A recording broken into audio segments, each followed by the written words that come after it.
This episode of Taqueando is brought to you by our friends at MVA.wine. You know something I've learned traveling for food? The best meals usually happen when you don't have a plan. You're just walking around, following your instincts. Maybe you see a line of locals at a stand, and suddenly you're eating the best thing you've had all year.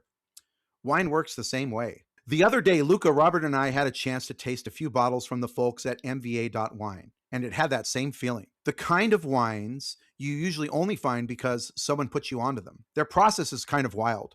A few times a year, they get together at a farmhouse in Tuscany and blind taste 50 or 60 wines from tiny producers around the world. Every bottle has to get a unanimous yes. Only 6 make it. Most of these producers barely export, so these are wines you almost never see on shelves here in LA. They keep the whole thing small too, around 600 members. That's about all the wine these producers can spare. If you're curious, they set up something special for listeners of Taqueando and the LA Food Podcast. For listeners of Taqueando and the LA Food Podcast, the first 20 people who sign up with code LA Food get $50 off their first collection. Go to mva.wine/subscribe and use the code LA Food. That's mva.wine/subscribe and use code LA Food.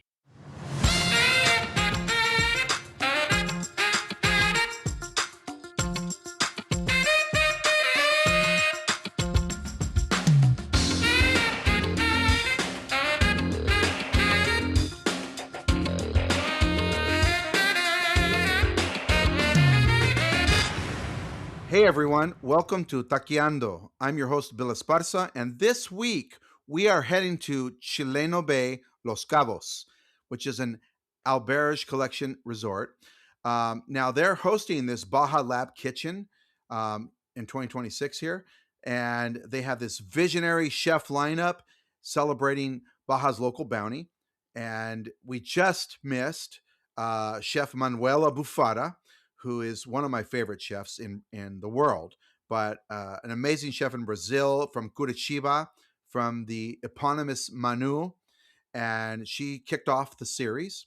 The series is the brainchild of Chileno Bay's executive chef, Ivan Mucharas, who celebrates the local bounty across the Baja Peninsula with these creative talents of these visiting chefs, and they're going to do their interpretations of these ingredients through their culinary lenses. And this series will include Chef Philip Tessier and others, including Baja Lab Kitchen events at Esperanza, a sister property of Chileno Bay, which are both under the umbrella of the Alberge Collection. So if you find yourself in Cabo, head over to Chileno Bay or Esperanza for one of these Baja Lab Kitchen events. I'm going to be there in April with Chef Val Cantu of Californios in San Francisco, so come out. But first, at Taqueando, eating antojitos is a way of life, from the world's most celebrated dining rooms to the gritty stands and storied market stalls that preserve culture. Life is short, so we must eat well, and here are this week's antojitos rundown.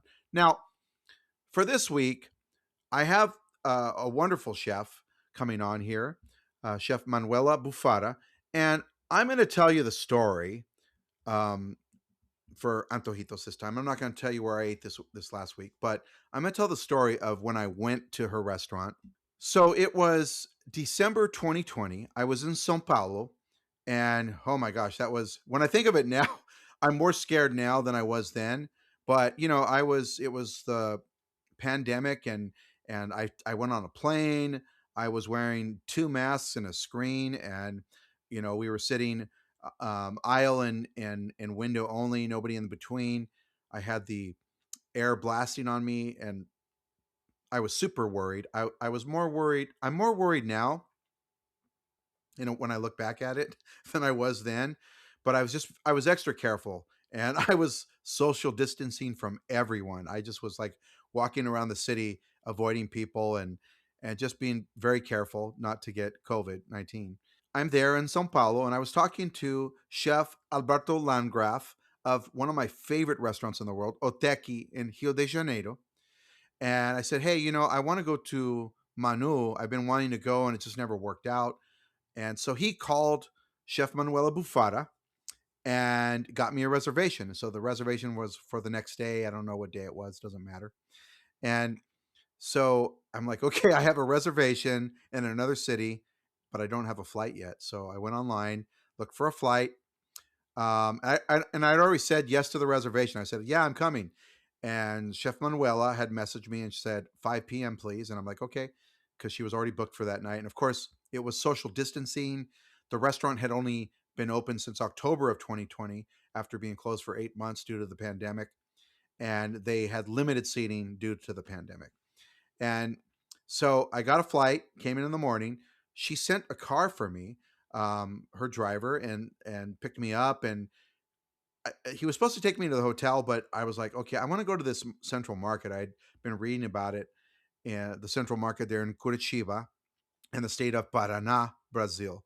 And it's a very Japanese market. So all the stalls had Japanese products, Japanese vendors. They had great wine selection. That's the southern part of Brazil where wine country is, right next door in Rio Grande do Sul.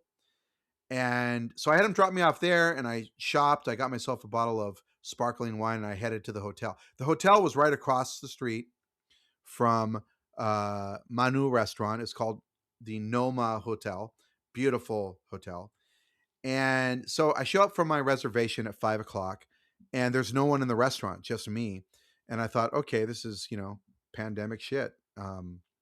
It's like there must be other seatings and they're trying to space people out. And there weren't a lot of tables because, again, it was the pandemic. And so I sat down at 5 o'clock and, everyone in the restaurant, all the staff were wearing masks.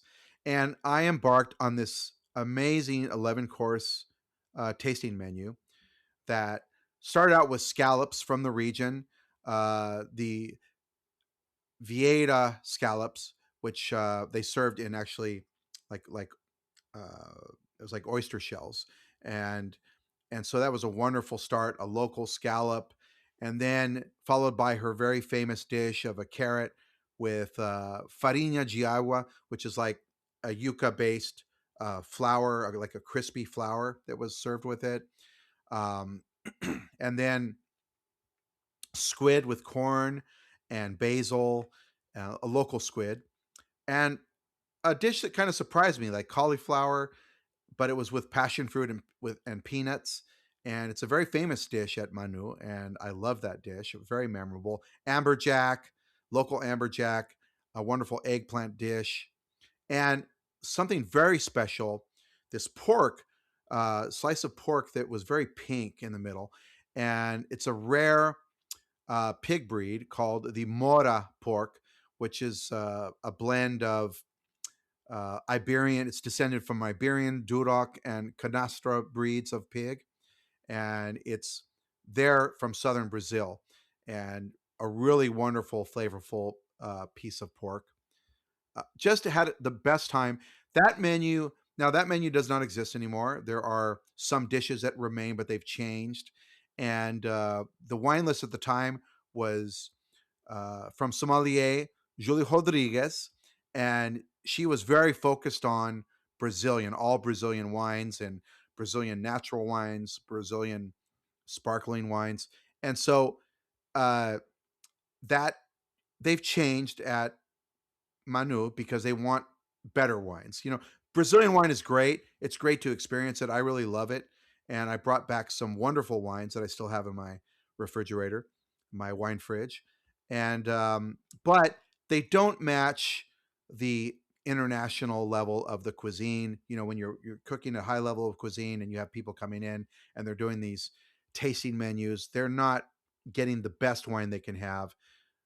So today, if you go to Manu, you're getting an international wine list that includes just whatever's the best. And they do still serve a pair of Brazilian wines on that tasting menu. But I was really glad to have that experience. I was, I'll never forget that day.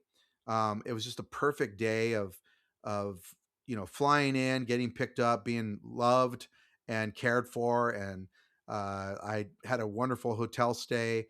um, it was real easy to walk across the street to the restaurant. Coming back, I sort of wandered around the city of Curitiba because I had a flight the next morning. Having Chef Manuela and her staff really give me a wonderful meal. Um, and I felt like I was in someone's home and having this high level of cuisine. So I can't wait for you to hear my conversation with Chef Manuela Buffara, who is a wonderful human being and is really promoting sustainability not only in the kitchen, but on the dining room floor.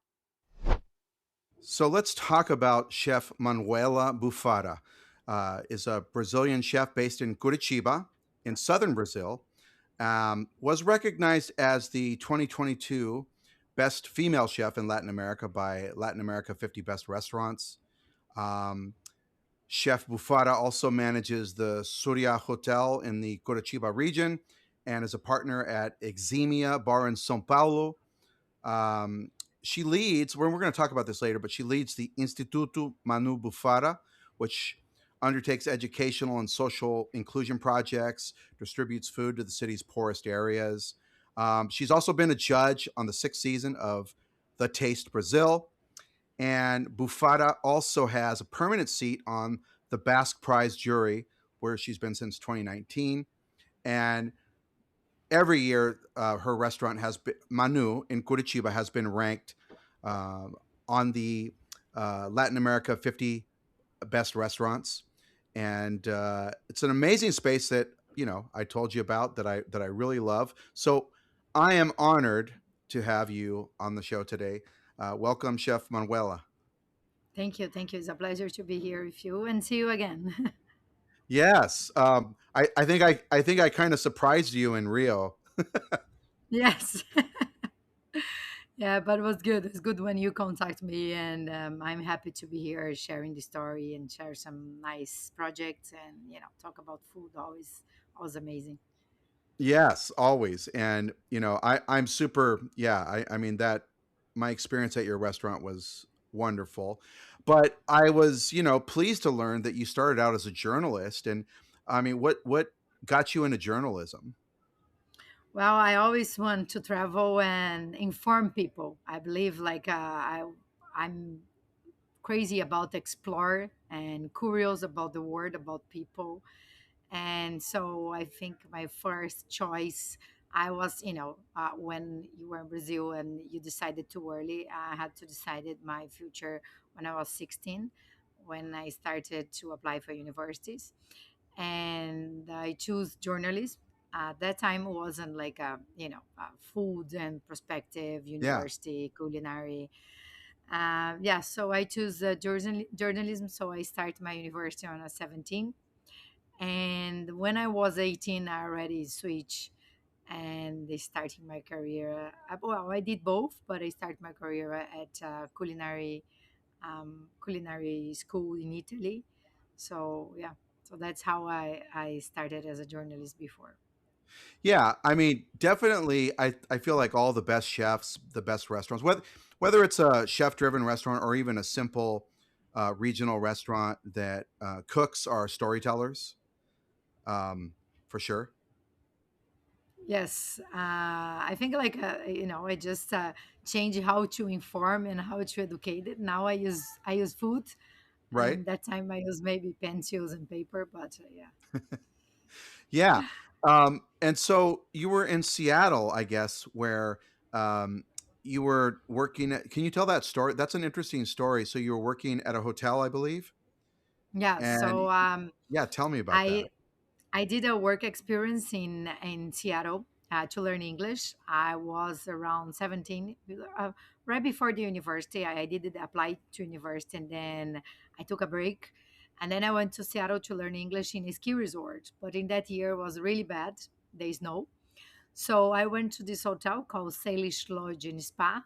The hotel it's on Snoqualmie Falls, and yeah, I apply in the hotel. So I started as a back service on the dining room, and then I went to the room service. So I was a waiter at the room service, and then I went to the kitchen. So I started my career on the dining room as a server, and for maybe 6 or 7 months, and then I moved it to the kitchen. But it Yeah, was but my you were first really experience. right. But you were really attracted to the details. Like you were Yeah. going the extra, like naturally you were drawn to to provide a service for people, which kind of makes sense that you've become an activist. But it's like you you cared a lot how you were doing these I, things. I I love, I believe in hospitality. When we talk about, food or hospitality, is always when you choose because you love to serve, you love to be, for someone, even for a client, for producers, you always want to be there. You want to serve someone, and then you be glad to people, feel comfortable in your company or in your side.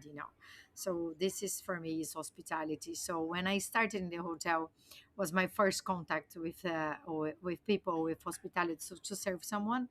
And in the room service, I got the opportunity to be on the dining room when people order food and be there and take care of them, even like put a flower on the tray, before getting to the room, and try to set up a table nicely.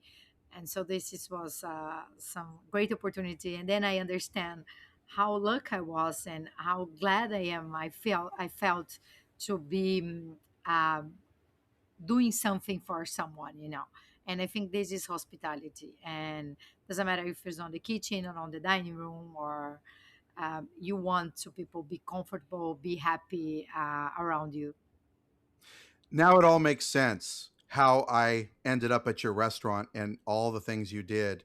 After our friend, Chef Alberto Landgraf, reached out to you that I was treated so Yes. well that this is just what you do. This is your way all the time, which is wonderful.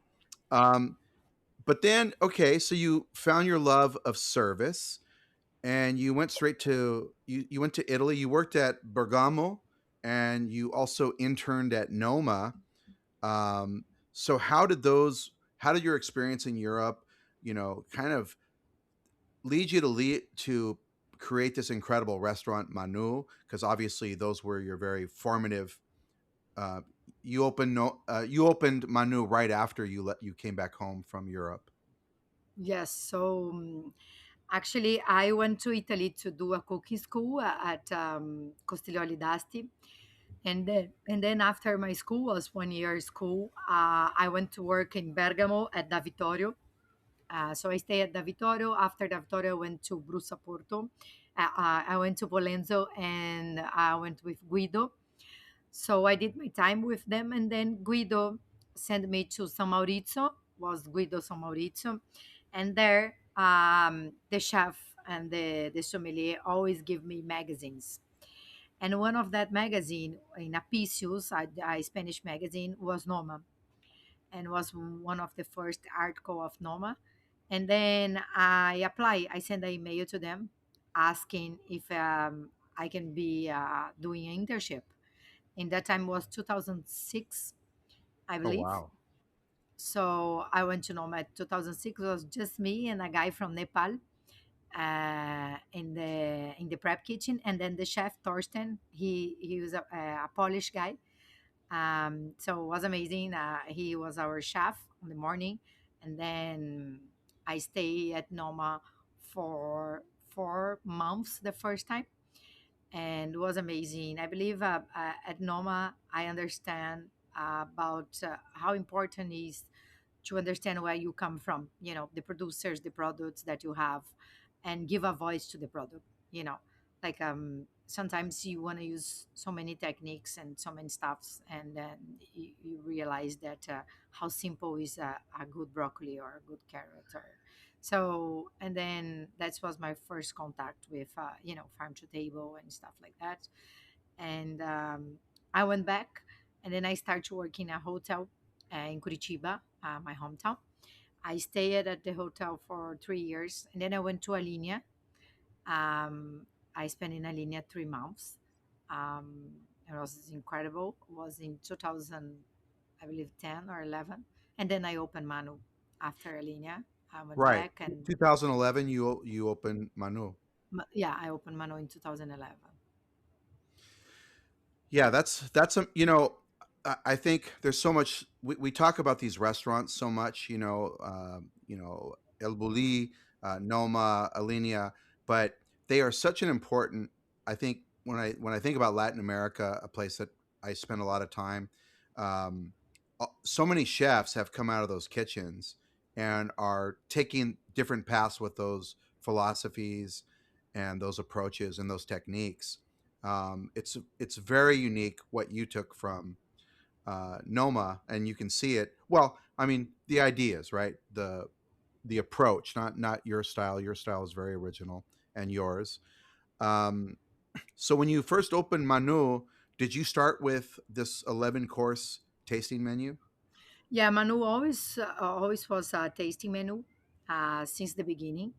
So it was a little bit hard in the beginning because it was Curitiba. We weren't on Rio in São Paulo. Was totally new. Manu is since 2011 on the same place on the same house, and yeah, we always did tasting and pairing, and of course. The menu changed so much. I believe in the beginning of Manu was a lot of personality from Noma, from Alinea. Of course, I work with these guys, so it's hard to to give it up and to understand Yeah, yourself. I believe Manu took my personality, and of course, changed a lot during these years. Of course, when I had my daughters, I believe changing a lot the way that I see food, and then of course come the awards, and then sometimes you take your career and see you are cooking for awards, and then that is now that I think the first time I'm cooking for myself and what I believe, but this is time, I believe is maturity when you grow up and you understand who you are and what is your message. And yeah, I think this is Manu along the 15 years has you know diversity, uh, changing menus and changing personalities, and even the decoration. I think all the restaurants has this face. sure. No, it's a wonderful space. My experience was different. Obviously, is very intimate because of the pandemic. When I went in 2020. Uh, so what for you? How are you defining local? I was reading that, I mean, a majority of your products are coming nearby within a 300-kilometer radius, and and so this means that you've spent a lot of time making your rounds, trying to find ingredients and finding like local honey. I know you're very fond of local honey there in Brazil, in your region, and different products. But I love the way your menu lays that out. So what does local mean in Curitiba? I think local, it's the most important when you talk about local is understand where you come from. The history of the place. Who are the people who make the place? Like I'm come from a region that is a totally immigration place. People are taking the connection between their countries when they left their countries and they start a new life here in South Brazil. And then the producers that why they believe on that, how they work, what's the seasoning, like you have been to Brazil. We have so many ingredients, like you can find broccoli all over the year, you can find the strawberries all over the year, but w- w- what is the season that you have the best? You know what I mean? So sometimes you gotta understand, you need to not be with the recipe all the time. You need to understand the seasoning, the people, the producer, the land, and that is being local, And I believe is the economic, when the economic is around, around the place that you come from. So it's how you use your mind, your creativity to work. Is just when your kitchen is about to be sustainable, you have to be creative, because you cannot find a strawberry recipe is on January is not a good season for strawberry. I mean, Right. so you got to understand what's the possibility that you have. So I think this is to be local. It's to understand political, economic, and sustainable, ecological way to cook, smart way Yeah. to cook. Yeah. And for listeners, this food is very beautiful. It's also the ingredient pairings are sort of very simple and just elegant. And I love the way you take you know, an ingredient that's I would say an international ingredient that's grown local, like leeks, your leeks with tucupi, you know, escarole with farinha de mandioca, squid and corn. Obviously, corn is very big in Brazil, and fish under a delicate canopy of pupunha, a type of heart of palm. Uh, that's you guys don't here in America. We just know heart of palm, but over in Brazil, you have obviously different varieties.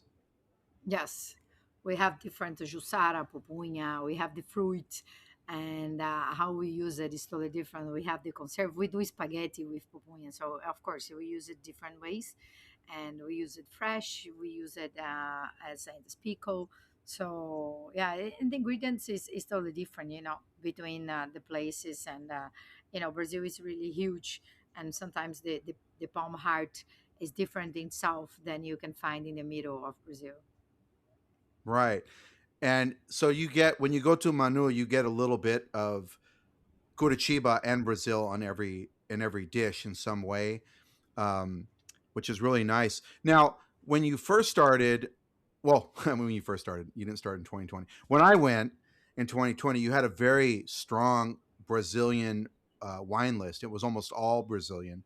You've kind of changed that up, and that seems to be a trend everywhere. Everybody's moving towards like, well, we want to have the best wine, so they're more open to variety. So gone a, you've gone a little bit more international with wines Yeah, lately.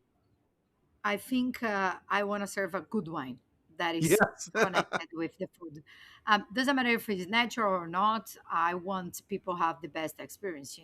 So sometimes we have some Brazilian wines, but sometimes to connect it and to have the best pairing, you gotta use international. So I decided to my customer, I want they to have the great experience.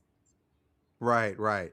Yeah. So people can still. I mean, you're very close to the wine region in Brazil.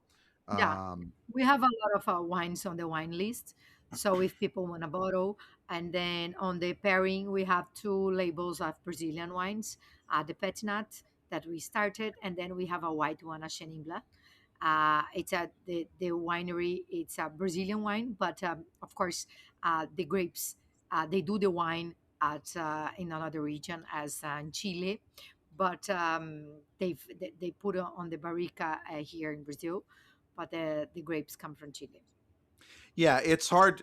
It is hard to. Well, I don't know if it's hard, but it's the idea of Brazilian wine. Obviously, is like, well, I'm in Brazil. We want Brazilian wine, but it's very much an emerging region.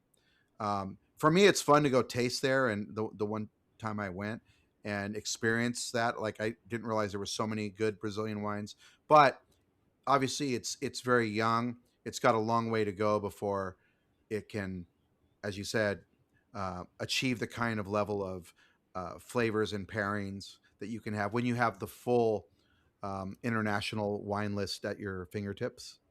Yes, I think that's the great point that we were talking about. Brazil is doing like great with wines. I love the white wines and the pet nuts and the sparkling wines. I think we are going through. We have really great quality, Yeah, and we have in our wine list. People come from abroad and they want to taste it. They want to know. They want to. It's beautiful, and I think we are doing an amazing job. I'm happy with all the sommeliers that we have here in Brazil. yeah, you guys are doing an amazing job. I mean, yeah, I like the idea that I can that I can try some Brazilian wine, but again, I'm seeing that everywhere. I went when I went to Ju. He also has an international wine list, and then a South American where it's not just Brazilian. You've got Argentina, Chile, and Yes, other regions that are a little bit more solid in terms of their wine productions and can offer the best possible pairings. Um, what cultures? I mean, so a lot of people, if you don't know Curitiba, while São Paulo is the most Japanese city in Brazil, the second most Japanese city on the planet. Every time I look that up, it says that. But Curitiba feels more Japanese to me when I walk around, especially when I go to the central market there. Yeah, so we have a lot of immigration here. We have Japanese, we have the Lebanese. It's a huge part of Lebanese here in in Curitiba, in Paraná. And then we have the German, the Poland, the Ukrainian, and this is it's the biggest one in Brazil. It's the Poland, German. German's huge. We have the biggest malt production in the world. It's 2 hours from Curitiba. We produce malt. Imagine we produce malt for all over the world, and yeah, it's crazy. It's a beer place. It's a German Yeah, community, so we have a lot of influence. Like you can find horseradish in the bread in the morning with butter. You know, it's right. yeah. So uh, it's nice. You can find like a lot of Ukrainian bars, Ukrainian community. You have a lot of Lebanese restaurants and Japanese restaurants, Chinese, and I think that's made Curitiba amazing. These different types of people and food, and this is I think this is I'm super proud of that where I come from. I had a blast visiting that town. I mean, it's your restaurant that brought me there, and that kind of, what I think it was Chef Alex Atala that was saying that you Manu put Curitiba on the map, and I've traveled around. I had been there before from my previous life as a musician, and uh, and so I remember that city. But I was coming back because of your restaurant and walking around. It's such a nice, organized city. It's Yeah. really beautiful. Uh, the it's a beautiful city to walk around in. It's got great food, and it's the immigration cuisine there is still kind of evolving. It's still fusing into its own thing. So, um, you know, your restaurant is the only place in Brazil that has that unique set of immigration cuisines that are showing up on your menu. Yeah, we look. For me, it's really important when well, the only connection that you have when you leave home, when you left your things and start a new life in another country, in another city, you have a connection, and your connection is food. Always you have a memory. You have a memory of that place that made you happy. So I think when you leave your country and you start a new life, as the people who start a new life when they left second war or the first war, they come to start a new life here in South Brazil. They bring with them food and recipes and seeds. So the menu, last year we talked about immigration, and we talk about people, how people connected between them, how ingredients is important, how memory is important, and when you arrive in a restaurant, how the restaurant can be, you can forget the food, you can forget the wine, but you never forgot how it make you feel. And to make you feel good, memory is amazing, because s- doesn't matter if it's like 11 courses, if one course connected with you, that I'm really glad, I'm really happy that how I made you feel comfortable and hug and happy. Yes, that is definitely how I felt. So on in 2024, on your menu, you wrote, I don't know if it's still there, but you said we cook to change the weather, to change nature, to change our mood, and to change people. But the best cooking we do is for ourselves, which is what you were saying. That's your where you are right now as a chef, and and all the things that you're doing with your foundation, and this idea of empathy. And I really want to hear from you on this because right now, obviously the industry has been changing over the years.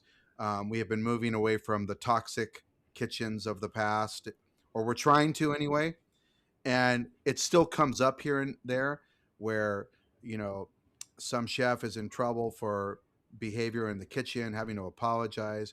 But your approach has really been for a long time about this idea, obviously being a woman coming from these kitchens and having to probably deal with things yourself, but the idea of empathy, in the kitchen, on the plate, what you're doing out in the community. And I just love to hear your philosophy and how that's really changing Manu? I have my staff for a long time. You know, my dishwasher worked with us since 2011 when we opened. My pastry chef, my sous chef, and it's amazing. But the most important thing is like the same way that you want your client feel good around yourself. I want people who works with me feel good. I want to be always the one that being happy.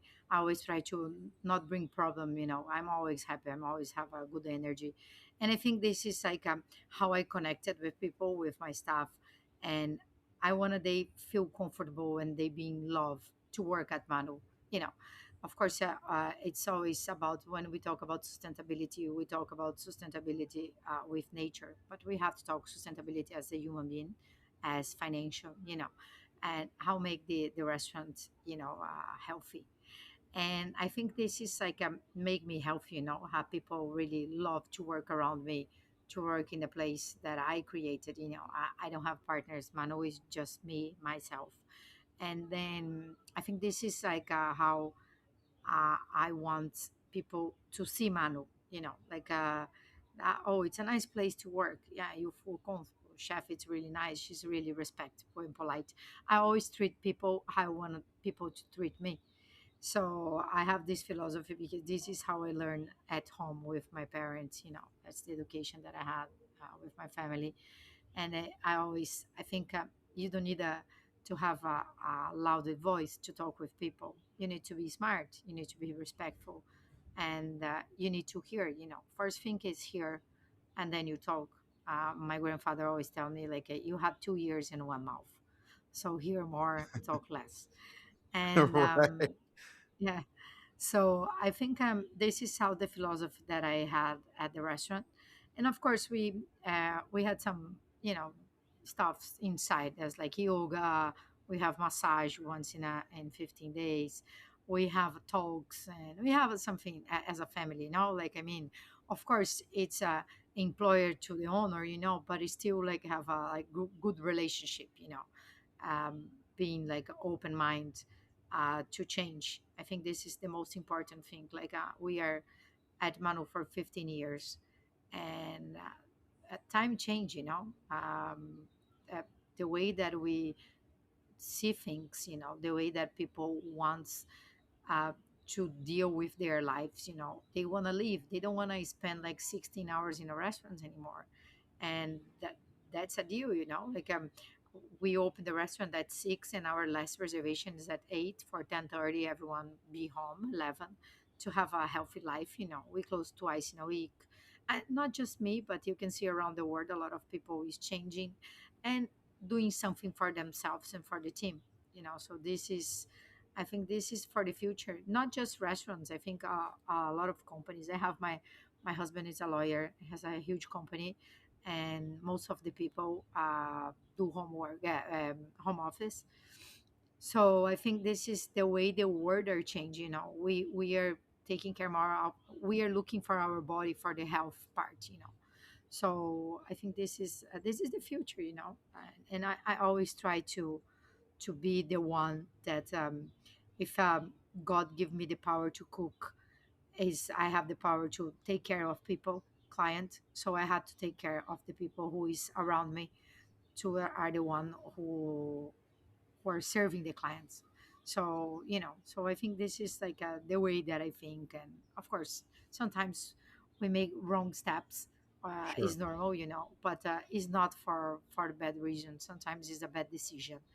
I have some, you know, friends that are young generation. They open restaurants, and you know they cleaning three times in a day. You know, sometimes, you know, you don't need to do this anymore. You know, and sometimes you push too much, use your voice, because you don't know how to be a leader, or sometimes you don't know how to talk with people, you know, and you learn, you know, because I have been there, you know, when I started talking, when I work in the hotel, people was afraid of me. And of course, it's maturity. I change, you know, I understand my role at the restaurant, at the food industry.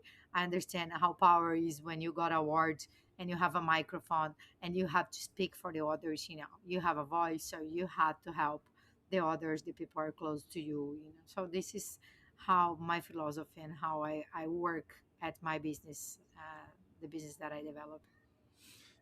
That's an amazing, you know, lesson, I think, because what you're saying is very true. People do talk about only food all the time, sustainability, success, uh, covers, having cranking out food and having a business model. But this idea, what's been happening over the years, I mean, a lot of people are leaving the food industry. Here in Los Angeles, we, in the pandemic, and since then we've lost all kinds of people. All the restaurants are complaining they can't get people to work, and they can't, and people show up and they want to call in sick or all these things. But yeah, I mean, in culinary school and in these kitchens, you're not always taught to be a leader. You're not always taught, as you said, to talk to people and to treat humans as part of that sustainability. And I didn't really think about that about a restaurant like yours. Like, I'm sure people are annoyed that, like, how come it doesn't stay open until 10? I want to, Yeah. go late. But you're not doing it. You're doing it for your staff so that they can have a life. That's amazing and beautiful. I think this is the future, and not just in food world, but in another type of business. It's changing. The model are changing.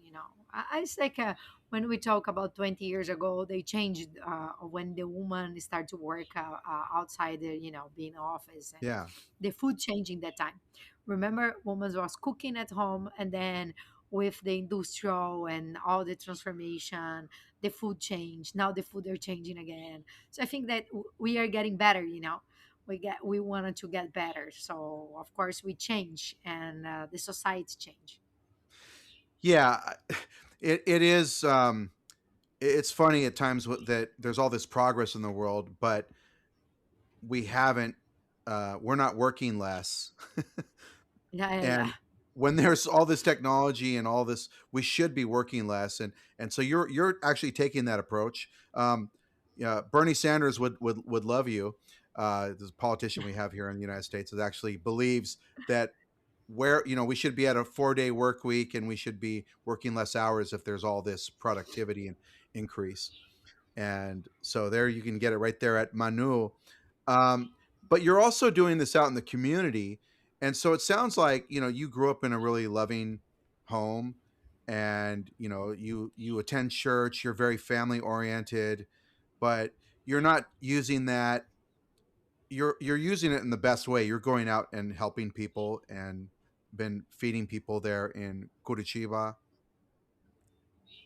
We have a foundation. The foundation started in 2019. We have a lot of projects inside the foundation. It's a five huge project. One of them is Feed Curitiba. It's a work that we do twice in a year. It's a work with education and food, of course. And we do a lot of education through food. And this is one of the project. And then we have a Fly Butterfly. It's a work that we do with women. They are already employed, but we help them to develop something more. They work at homes. They are like a maid. So we try to help them to develop their skills and know better way to cook, to take care of the house. So it's another project. And then we have Women for Good. Is the one that we deliver food for the homeless. We work with the mayor, the city mayor, and it's a beautiful project called Solidar Table. And then we have some smaller. We have an auction, a luxury auction that we build the houses for people. So yeah, so we started in 2019. Now it's really big, and we are happy to do it and happy to be connected with the people. And yes, so this is a beautiful way that we are giving back everything that we got from the society. We are giving back to the society in somehow. So, there is something about Curitiba as being a somewhat futuristic city. I know Los Angeles. We got one of those buses you have that run on those on designated Yeah. lanes. We mod Yes. Our city went to Curitiba to study that, and we have that here now. We have this used to be called the Orange Line. Now it's got some letter, but there's a bus line that runs on dedicated routes, and they copied Curitiba. And so at Manu, you guys are living in the future, and Yeah. I really recommend for everyone to go to this restaurant and do what I did. People go to Rio, they go to São Paulo, but what is it, a 20-minute flight or 30-minute flight from São Paulo? Yeah, it's 20 minutes flight. Yeah, yeah, yeah. 20-minute flight. It's shorter than Uh, Vegas. 40 minutes, 40 minutes. Okay, It's 40 minutes. 40. So it's a Vegas flight Yes. for us, like LA to Vegas. And Yes.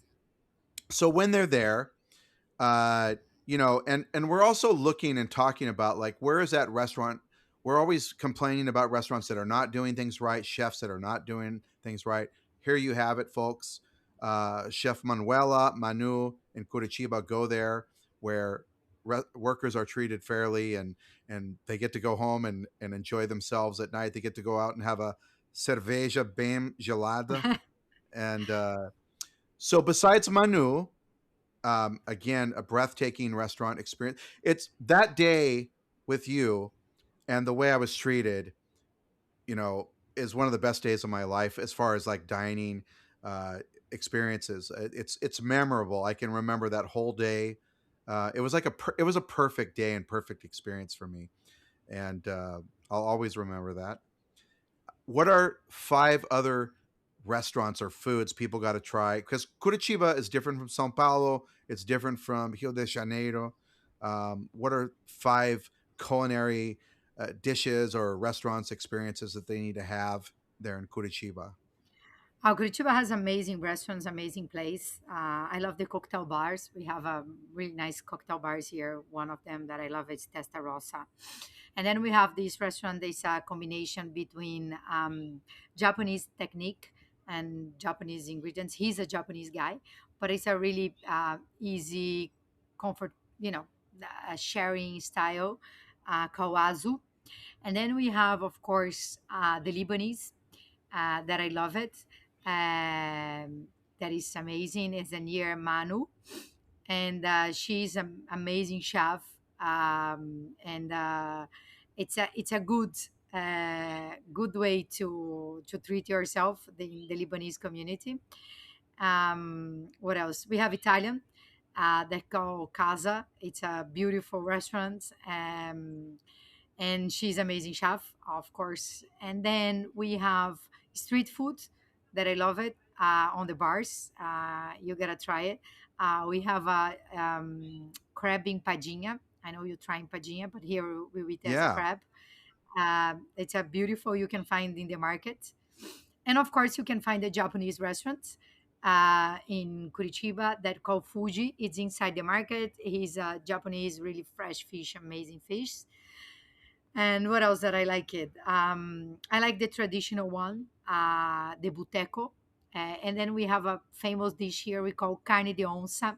It's a raw, the same as hackpetter, the German one, but we serve with a lot of raw onions. It's a carne de onça is the breath of the tiger. yeah. So it's because it's a lot of raw onions on the top. Okay, so that's your Curitiba tour, and Yes. I love that, again, that you're also very active in promoting women in the industry, which is very important.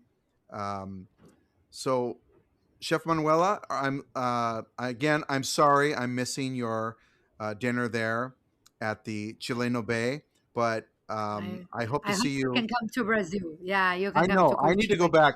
I'm due. 'Cause- excuse me. I'm due to come back, and I've been looking at your menu, and again remembering my experience, and I'm like, okay, I got to go back to this place and experience it when it's not a pandemic, you know, and Yeah, now it's a matter of free time. I hope you can make it this year. yeah, because the previous menu was from the land to the sea. Now you have the immigration menu, so I need to try that. Thank you so much for being on the podcast, Thank and you. I Thank can't you wait so to see much. you. Thank you. Thank you so much. I'm glad to be here with you. Thank you for tuning in to the Taquiando podcast this week. And be sure to tune in next week for another episode. And please leave us a rating or review wherever you listen to your podcasts.